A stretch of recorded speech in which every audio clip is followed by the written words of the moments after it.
Good first week. Again, like anything else, you're trying to give as many competitive situations as possible without grinding your team into the ground. I thought it went very well this week in mixing in some live situations with some situational. And again, as you know, the main emphasis here has been to get as much of 11-on-11 football as possible to give our quarterbacks ample opportunity to continue to learn and continue to grow.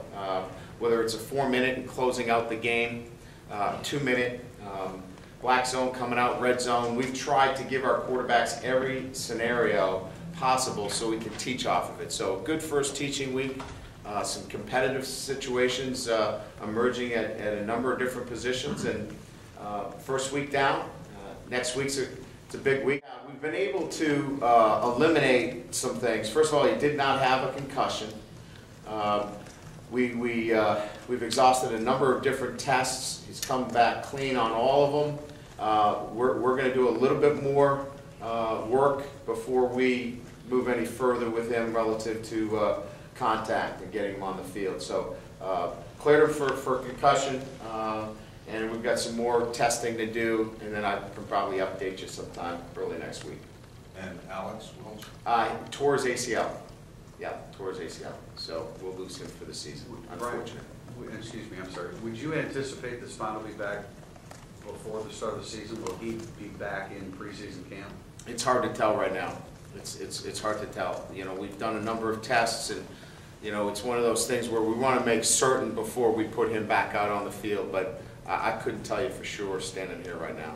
Does his absence precipitate a player being shifted to that position? Oh yeah, well, as you know, Prince can play there, but we feel comfortable with Prince playing cat, so we've moved Romeo Okora, he's out at the dog, and CJ Proces.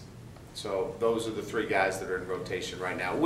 If we have to, we can play Prince out there as well.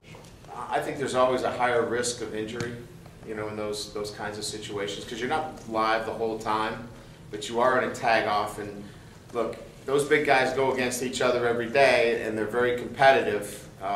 You worry sometimes about somebody getting injured.